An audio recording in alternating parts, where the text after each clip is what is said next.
The station was too quiet. Not the comforting kind of quiet, where machinery hummed in the background and the air recyclers whispered like a lullaby. No, this was the uneasy kind. A kind that reminded Arlen that if something important broke, like the oxygen pumps, no one would be around to hear his heroic last words.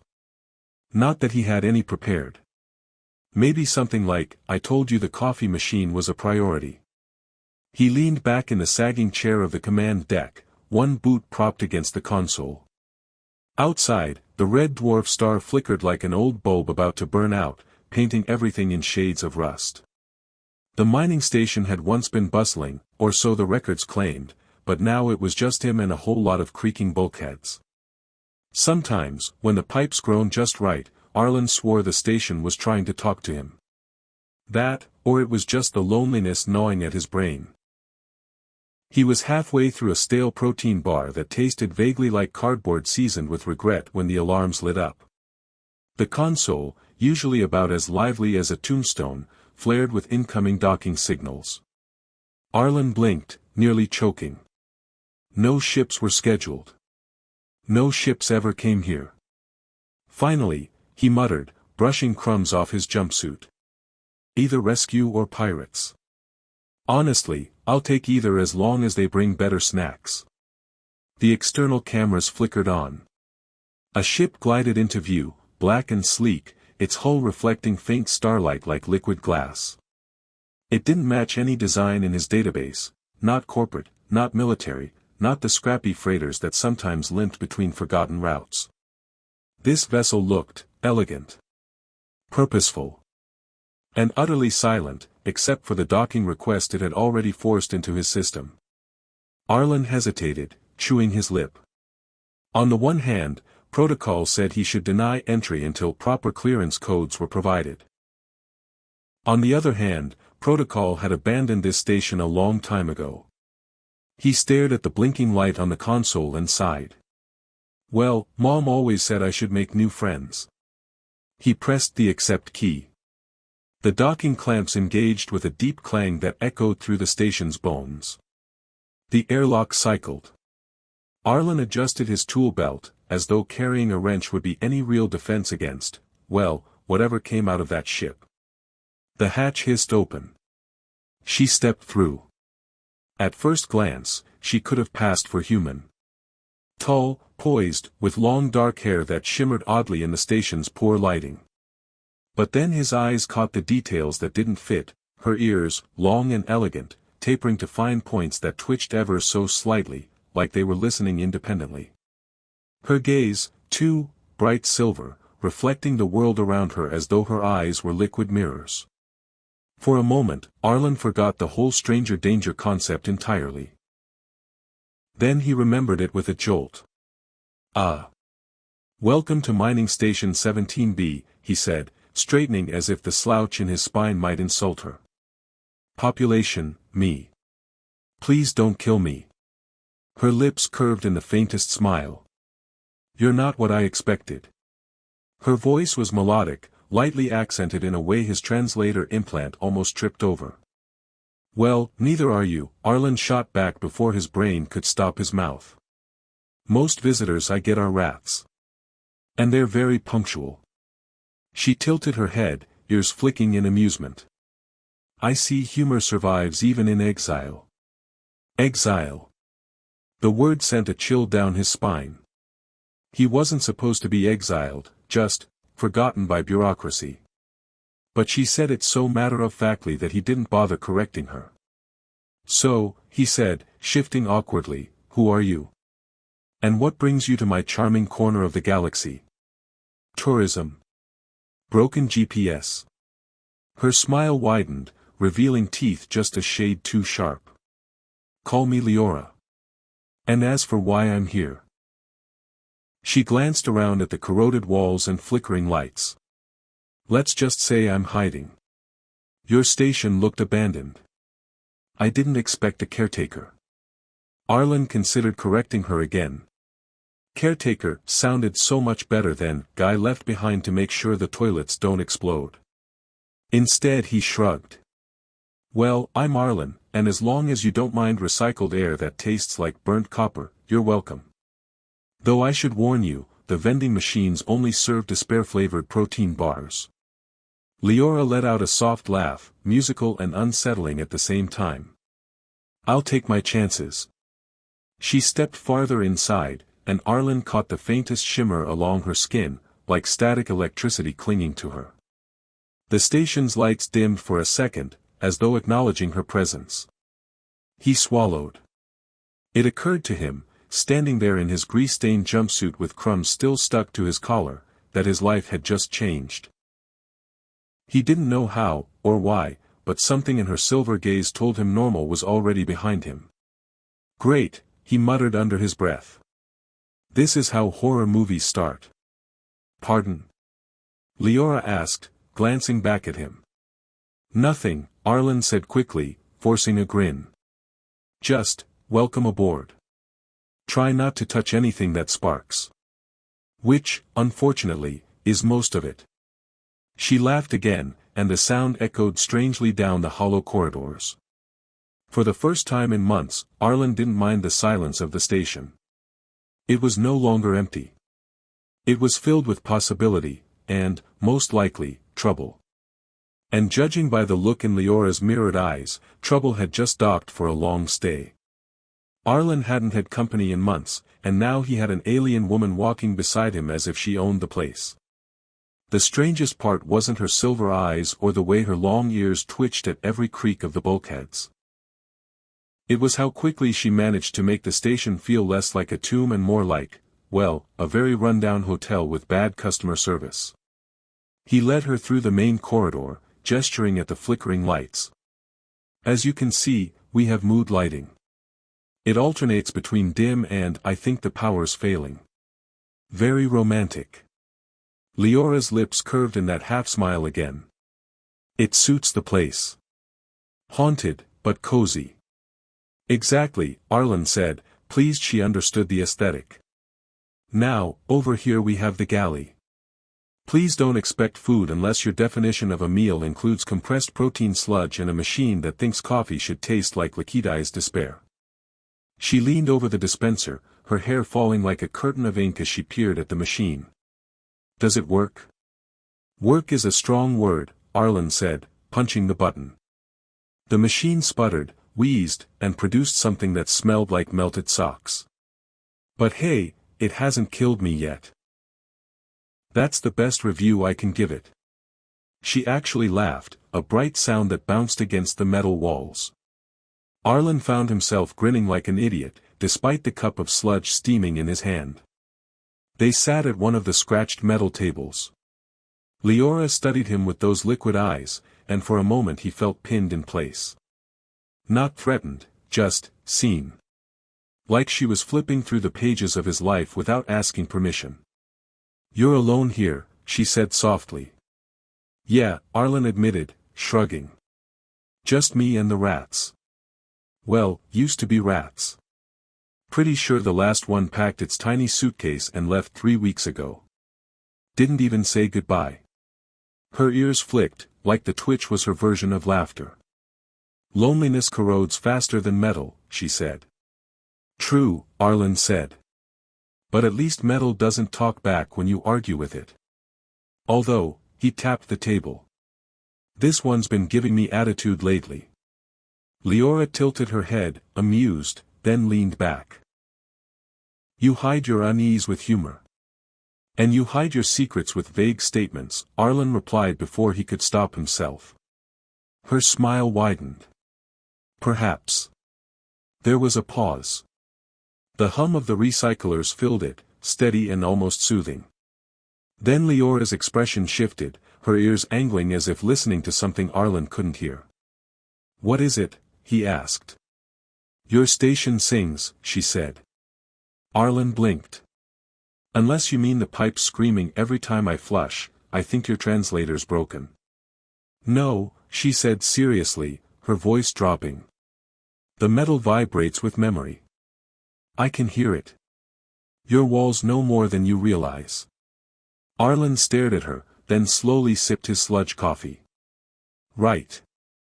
So, either you're very poetic, or you're about to tell me my station is haunted by ghosts of dead miners. Her mirrored eyes gleamed. Would you believe me if I said both? Absolutely not, Arlen said, setting down his cup. But I'll still pretend to for the sake of politeness. She laughed again, and Arlen felt a strange warmth settle in his chest. He'd forgotten how good it felt to laugh with someone else. Hours slipped by.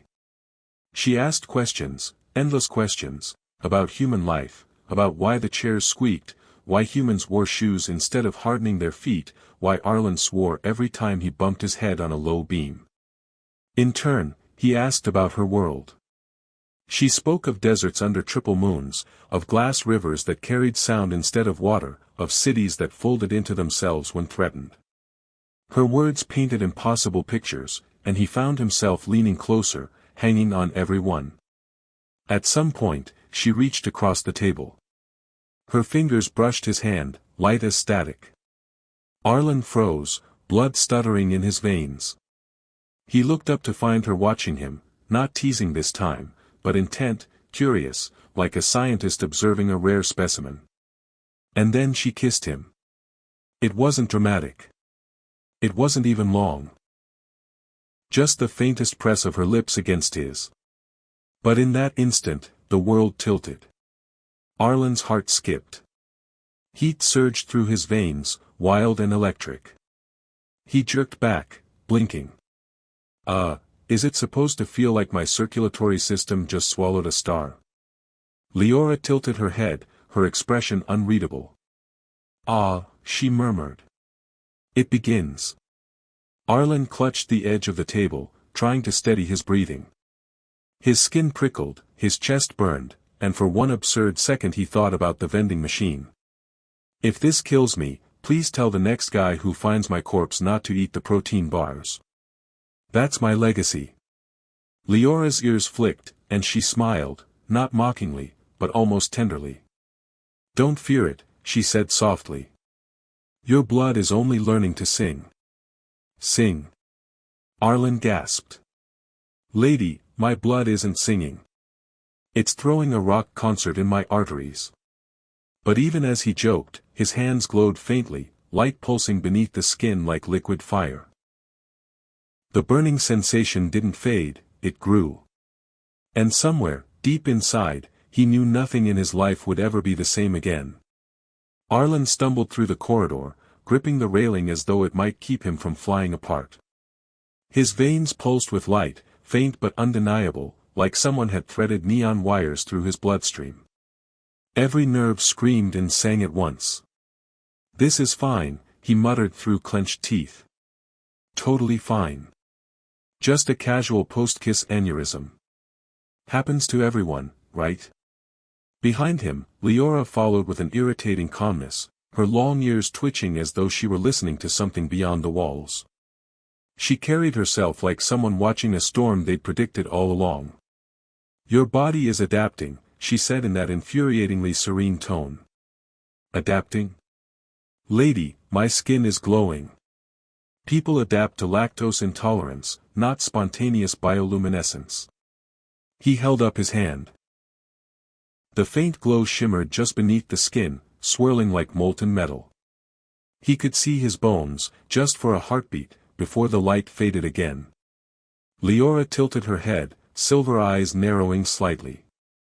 It's beautiful. It's horrifying, Arlen shot back. I look like a walking medical experiment. Do you know what happens to guys in medical experiments? Spoiler, they don't get happy endings. He staggered into the galley, collapsing onto a chair. The metal beneath him groaned as though objecting to his sudden weight. He slapped a hand over his chest, feeling the frantic thrum of his heart. It was beating too fast, too strong, as though it had been replaced by some industrial pump. Leora sat across from him, folding her hands neatly on the table. She regarded him like a teacher watching a student throw a tantrum. This is only the beginning, she said. Oh, great, Arlen groaned. Good to know the part where my blood feels like it's boiling lava is just the appetizer. What's next? Spontaneous combustion. Exploding eyeballs. Do I get a pamphlet? Her lips curved faintly. No pamphlet. But I can explain. My people carry symbiotic threads, nanites, if you like the human term. They live within us, and when shared, they reweave biology. The kiss was a transfer. Arlen stared at her. You're telling me you kissed me with alien nanobots? That's not romantic, that's biological warfare. They're not a weapon, she said, her voice steady. They're a gift. They unlock what lies dormant. Arlen laughed weakly, running a hand through his messy hair. Dormant? The only thing dormant in me was ambition. And maybe my dating life. Neither needed alien intervention. The glow flickered again along his arm, brighter this time, crawling like fire beneath his skin. He hissed, slamming his palm against the table. The metal groaned louder, denting under his touch. He yanked his hand back, staring at the warped surface. Oh, fantastic, he muttered. Now I'm breaking furniture by accident. You know how hard it is to requisition new tables out here. Command hasn't answered a message in 6 months. If I send in a Form 4, oops, my alien girlfriend made me super strong, they'll laugh me into a black hole. Leora's expression softened, though her mirrored eyes still gleamed. You're changing faster than I expected. Arlen threw up his hands. Faster than you expected? What, is there a normal pace for, oops, my DNA is being rewritten by space cooties. Her ears flicked at the word cooties, though she didn't ask what it meant. Instead, she leaned closer, lowering her voice. You must learn to guide it, or it will consume you. Guide it? Arlen barked. I can't even guide my coffee machine without it spitting sludge at me. You think I can guide glowing alien nanites running a marathon through my bloodstream? Still, despite his sarcasm, something inside him whispered that she was right. He could feel the fire pushing against him, straining for control, wanting to burst free. It wasn't just heat. It was power. Dangerous, raw, exhilarating power. To prove the point, a sneeze snuck up on him. He barely had time to grab a napkin before it tore through him, and with it, a surge of light. The nearby console sparked, fried, and went dark. Smoke curled from the panel. Arlen froze, still holding the napkin to his face. Bless me. Leora's lips twitched. That was impressive. That was a sneeze. Arlen shouted. I just blew up half the galley with a sneeze. What's next? Burps that trigger earthquakes. Hiccups that open wormholes. But beneath his panic, a nervous laugh bubbled up. The absurdity was too much. He started chuckling, which only made his chest burn brighter, which made him laugh harder. By the time he caught his breath, tears streaked his face. I'm doomed, he said between gasps. Doomed to die as the galaxy's first sneeze-powered reactor. Leora simply watched, calm as ever. But there was something in her gaze now, something softer, almost admiring. You laugh when you should fear, she murmured. Yeah, well, Arlen said, wiping his eyes, fear doesn't fix broken consoles. Laughter at least makes dying entertaining. For the first time since she'd boarded, Leora leaned forward, resting her chin on her hand. I think, she said, you might survive this after all. Arlen looked down at his glowing hands, then back at her. His heart was still racing, his blood still burning, but a crooked smile tugged at his lips. Survive? Maybe. But my station sure won't. And right on cue, another light overhead fizzled out with a sad little pop. Arlen sat on the grated floor of the maintenance bay, legs sprawled out like he'd lost a bar fight with gravity. His hands still pulsed faintly with light, every beat of his heart sending little ripples of brightness up his veins. The glow reflected off the greasy tools scattered around him, making it look like his toolbox was hosting a miniature rave. This is ridiculous, he muttered, staring at his traitorous hands. I wanted a quiet life. Fix pipes, curse at malfunctioning toilets, maybe die peacefully when the oxygen filters finally give out. Instead, I sneeze once and the entire galley has to be rewired. Leora crouched across from him, her long ears twitching as though they could sense vibrations in the air. She rested her elbows on her knees and studied him with that infuriating calmness that made him feel like he was the subject of a very patient science experiment. "You exaggerate," she said. "The microwave is melted into the wall, Leora." He jabbed a finger toward the ruined galley door. "Do you know how long it's going to take me to fix that? Spoiler alert, forever. Because I don't have another microwave. Or a wall." Her lips curved slightly. "Perhaps your sneeze was hungry." Arlen groaned and flopped backward onto the metal floor. "Great. I'm not even human anymore. I'm a weaponized kitchen accident." The ceiling above him was streaked with rust, every line and scar familiar after months of staring at it. But now he saw it differently. He saw the faint hum of energy running through the conduits, the way the currents pulsed like invisible rivers. His altered senses picked them out effortlessly, and the realization made his stomach flip. "Leora," he said slowly, not moving his gaze from the ceiling. "I think I can see electricity." "That is possible," she replied smoothly. "Possible?" He sat up, squinting at her. "That's your explanation?" "Lady, I'm about 2 bad decisions away from turning into a glow stick, and all you've got is possible." She tilted her head. "Would you prefer applause?" "Yes," Arlen said firmly. "At least then I'd feel accomplished." "Congratulations, Arlen, you're now the galaxy's first living hazard sign." Her silver eyes gleamed as she leaned closer, voice softening. "Do you not feel the power beneath the fear?" He hesitated. The burning in his veins still scared him, but beneath the fire there was something else, something that hummed, alive and eager. Every time he touched the station walls, he swore the structure whispered back, like the metal itself was acknowledging him. He shivered. "Yeah. I feel it. But that doesn't mean I like it." "You will," she said simply. Arlen rubbed his face with both hands. "I miss when my biggest problem was rats stealing my protein bars." "You are more than you were," Leora insisted. "Yeah, well, I was perfectly happy being less." But despite his protest, he couldn't deny the strange thrill of it all. His life had been nothing but silence and routine. Now every heartbeat came with sparks. Literally. They moved back to the command deck, Leora drifting beside him like she belonged here. She ran her fingers along the bulkhead, almost reverent. "Your station listens," she said again. Arlen rolled his eyes. "If it listens, it should know I've been begging it to stop leaking hydraulic fluid for 6 months." As if on cue, a pipe somewhere in the distance hissed and sprayed. Arlen threw up his arms. "See? It hates me." Leora chuckled, a low sound that echoed oddly in the chamber. "No. It reacts to you now. Your blood sings through the structure." Arlen squinted. "So what, you're saying I'm a space Wi-Fi router? Broadcasting good vibes to the station?"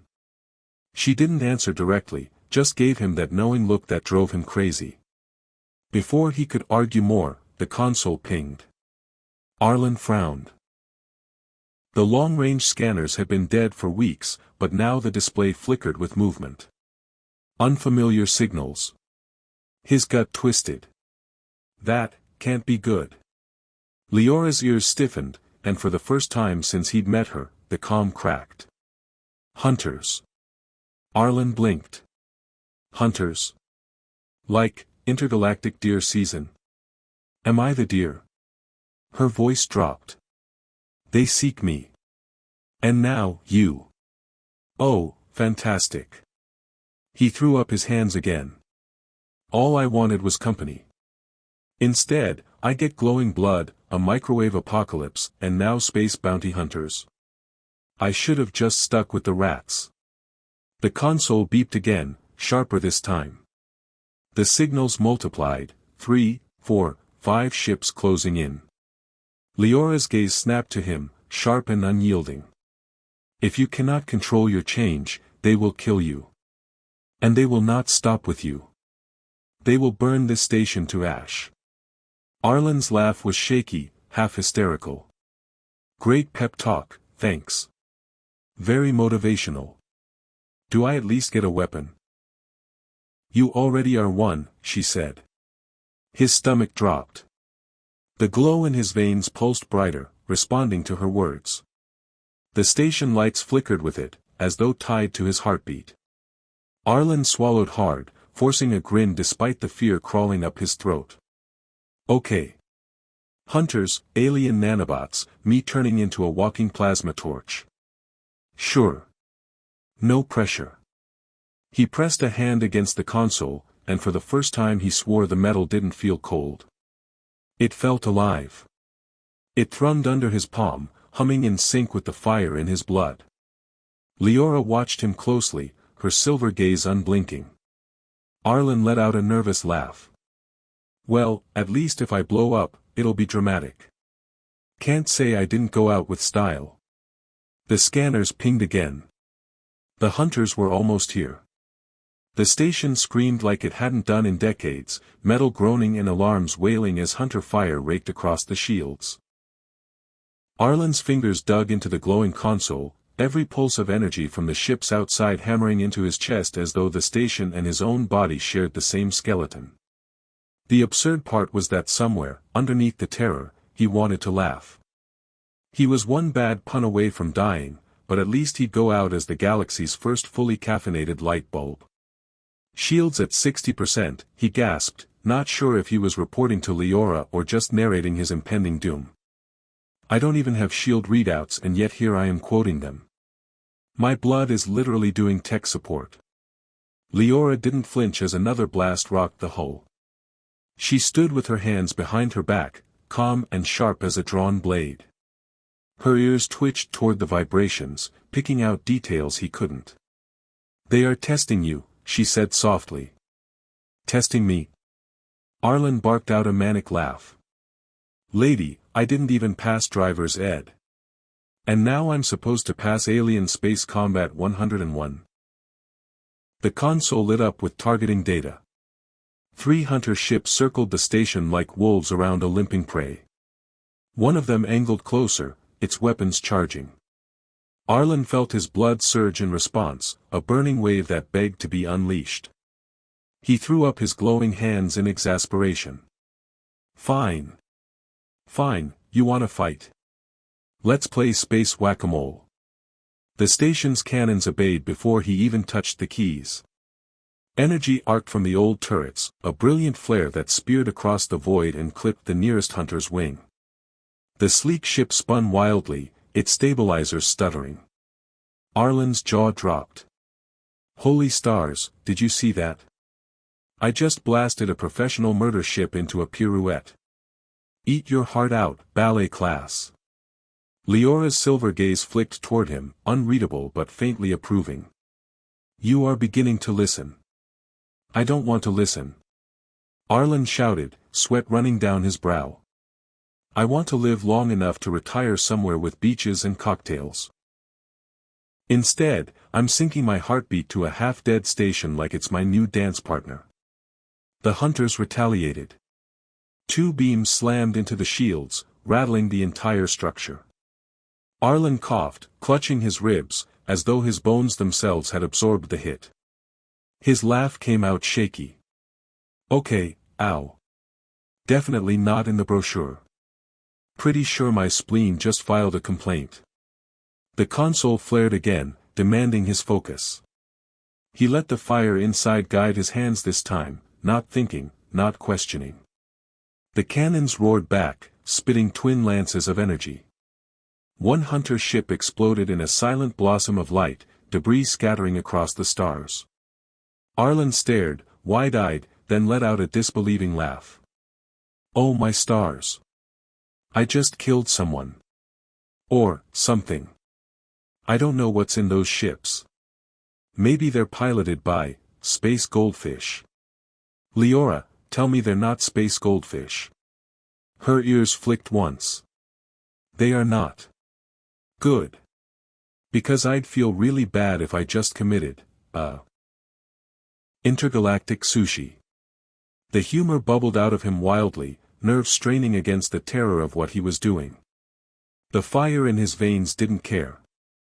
It demanded more, pressing outward until the lights of the station flickered in rhythm with his pulse. Every system hummed alive.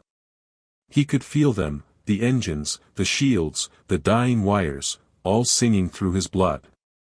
Okay, he whispered, his grin crooked, this is either the coolest thing that's ever happened to me, or the world's worst allergic reaction. The two remaining hunters closed in tight, weaving together in perfect formation. Their beams cut across the shields at once, hammering in unison. Arlen's knees buckled. He gripped the console with glowing hands, forcing the shield to hold. The light from his veins bled into the circuitry, fusing with it. He screamed with the effort, then barked a laugh through his teeth. Not today, you interstellar jerks. This station might be a floating scrap heap, but she's my scrap heap. Leora's voice sliced through the chaos. Arlen. Breathe. Let it flow, not fight it.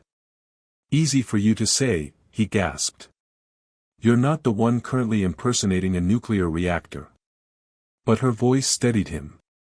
Against every instinct, he loosened his grip, letting the burning inside spill freely instead of trying to choke it back.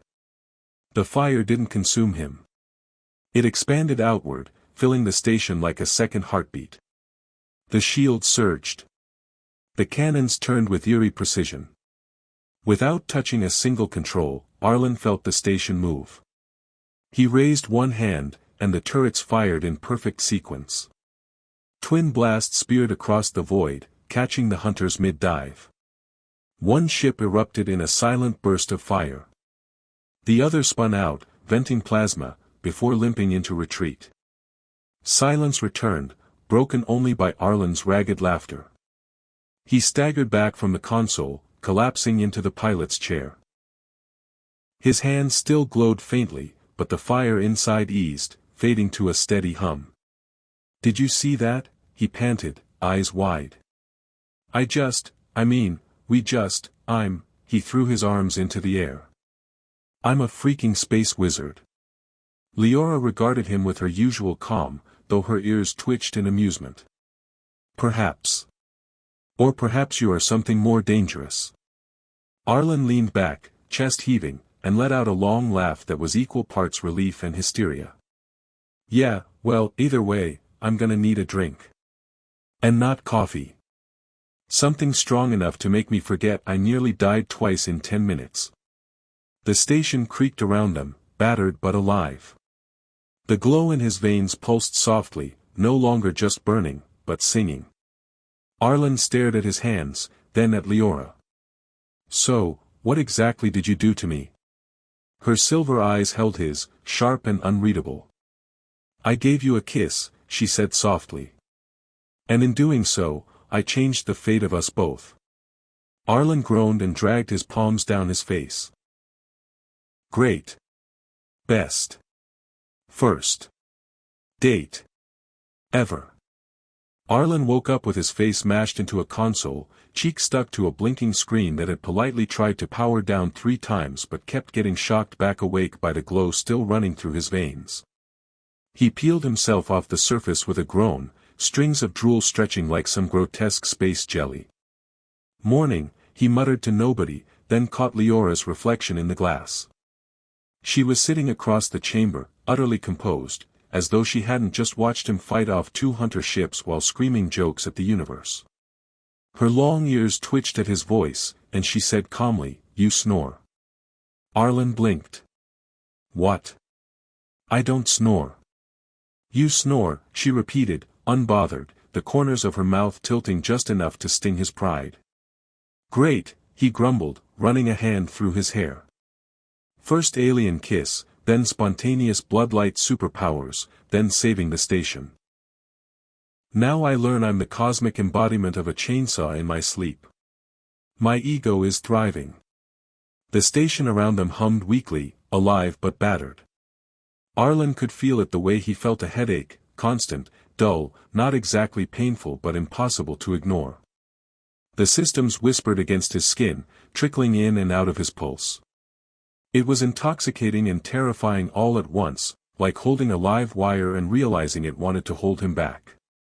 Leora rose gracefully, her silver eyes scanning the flickering lights overhead. The hunters will not stop. What you did to them only delays what must come. You are a spark in their darkness now. They will chase it. Arlen gave a shaky laugh. Fantastic. I always dreamed of being hunted across the stars. Forget beaches, forget retirement, I'm officially intergalactic bait. The word should have crushed him, but instead, there was something lighter in his chest. Maybe it was adrenaline, maybe it was insanity, but he couldn't help smirking. So, where exactly do we go? Because as much as I love the decor, he gestured at the cracked panels, sparking wires, and faint smell of burned insulation, this place screams fixer-upper. Leora tilted her head, her long ears angling toward the vibrations of the floor. This station has engines yet. Old. Buried. But they can be woken. Arlen groaned, dragging himself upright. Of course it has engines. Why wouldn't a giant derelict space hub also double as a runaway RV? Next you're gonna tell me it has cup holders. He touched the console again, letting the fire inside him flow gently outward. A ripple spread through the chamber, and deep below, he felt machinery stir like something ancient yawning after centuries of sleep. The deck rumbled. Lights flickered brighter. Somewhere far beneath, a roar built, low and powerful. Arlen stumbled back. Oh my stars! It's actually moving. This place is moving. The floor lurched, and he nearly fell, catching himself on a railing. I take it back. I am not certified to drive a space station. I don't even parallel park well on Earth. Leora didn't even sway. She looked perfectly balanced, as though she belonged to the movement. Do not resist it, she said, her voice low. It answers to you now. The realization sent a cold sweat down his spine. He wasn't just in the station. He was the station, or at least, some strange part of it. He swallowed hard. Great. I always wanted to be real estate. Hi, I'm Arlen, 32, single, and available as a furnished galactic rental unit. The hum of the engines deepened, and with a sudden jolt, the stars outside began to shift. The station broke free from its endless drift, pushing forward into the black. Arlen stared out the viewport in awe. I just launched an entire space station. You do realize how insane that sounds? Back home, I couldn't even get my Wi-Fi router to cooperate. The moment should have been triumphant, but the fire in his veins flared again, sharp and insistent. He hissed and grabbed his arm. The glow under his skin pulsed dangerously. Okay, that's new. Did you see that? My blood just tried to run a light show. Leora stepped closer, her expression finally tinged with something less guarded. Concern. The bond deepens. The station's heart is not just metal. It was built on living fire, like yours. That is why it woke to you. Arlen blinked, fighting back the rising panic. Wait. So what? You're saying I'm becoming, what? Part spaceship. Part alien. Some kind of walking galactic USB stick. Her silence was answer enough. He barked out a nervous laugh. Well, that's just perfect. My mom always said I'd never fit in. Guess she didn't realize it was because I'd literally become incompatible with humanity. Leora's ears twitched in that subtle way again. For the briefest moment, her lips curved. You are adapting better than most. Yeah, he muttered, running his glowing hand through his hair, because joking is my only coping mechanism. Don't take that away from me or I'll explode. Literally. The station groaned, the engines finding rhythm, and outside, the hunters were nowhere to be seen, for now. Arlen slumped into the chair, still glowing faintly, still buzzing with power he didn't understand. He turned to Leora, managing a crooked grin despite the fear clawing at him. So, any chance we can point this thing toward a planet with actual bathrooms? Because I don't think I'm biologically prepared for centuries-old alien plumbing. For the first time, Leora let out a soft sound that could almost have been a laugh. It was brief, delicate, but it lit her face in a way no starlight could. And just like that, Arlen realized he wasn't entirely afraid anymore. Terrified, yes. Mutating, definitely. But afraid? Not with her standing there, long ears twitching, silver eyes calm against the storm. He leaned back, staring at the stars streaking slowly past, and whispered, "What the hell have I gotten myself into?" The station drifted into its new orbit around a pale blue star, the engines sighing to a stop like a beast finally allowed to rest. The hum that had lived in Arlen's bones for days quieted to a gentle thrum, more like a heartbeat than a headache now. He leaned against the viewport railing, staring at the swirl of light curling across the star's corona. It was beautiful, but more than that, it felt like home. A thought that, 6 weeks ago, would have made him laugh until he choked. Behind him, Leora approached with her usual fluid grace. Her long ears caught the starlight, shimmering faintly, and Arlen felt a pang of something he'd never admit out loud, all mixed with an absurd amount of gratitude. She had dragged him through chaos, yes, but she'd also dragged him into becoming, well, whatever the hell he was now. "You are quieter than usual," she said, tilting her head. Arlen smirked.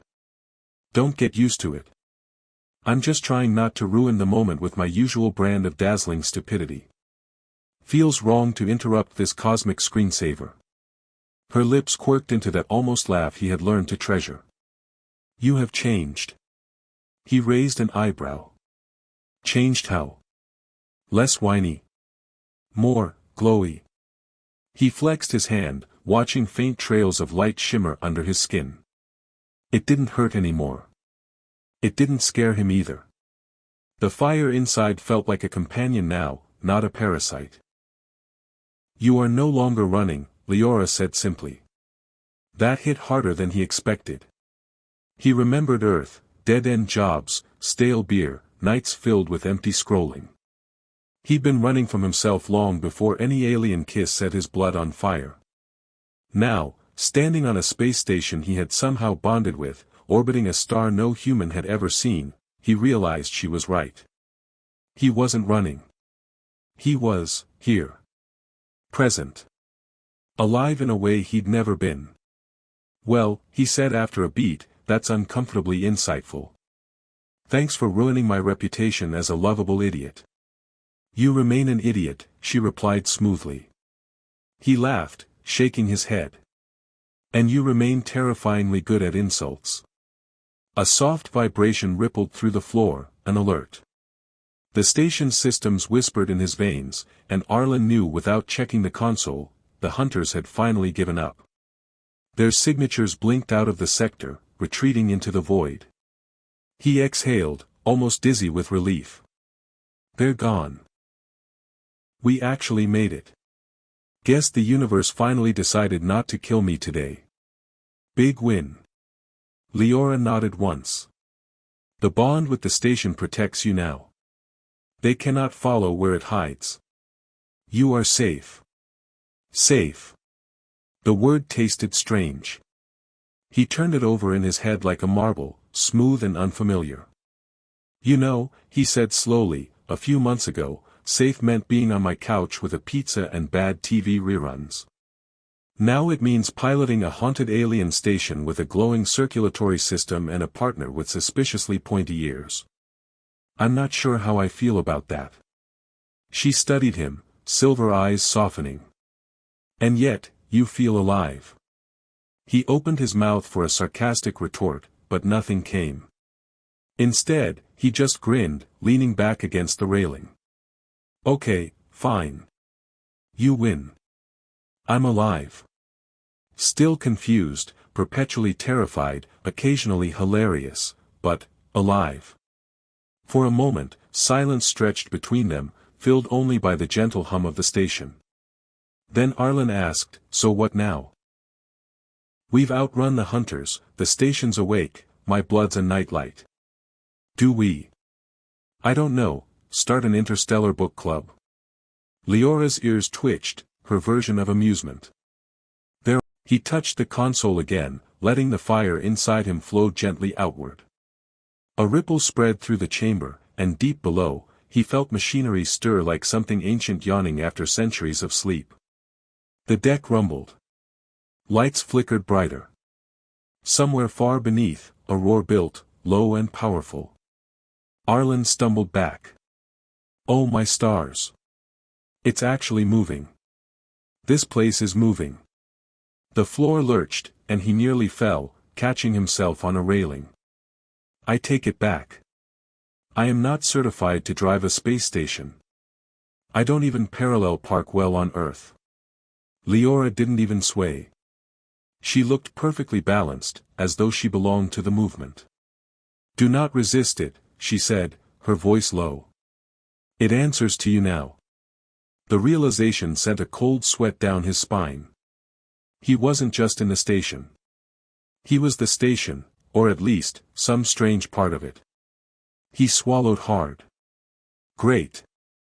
I always wanted to be real estate." "Hi, I'm Arlen, 32, single, and available as a furnished galactic rental unit."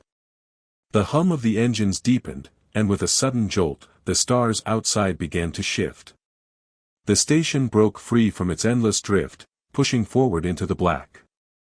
Arlen stared out the viewport in awe. I just launched an entire space station. You do realize how insane that sounds? Back home, I couldn't even get my Wi-Fi router to cooperate." The moment should have been triumphant, but the fire in his veins flared again, sharp and insistent.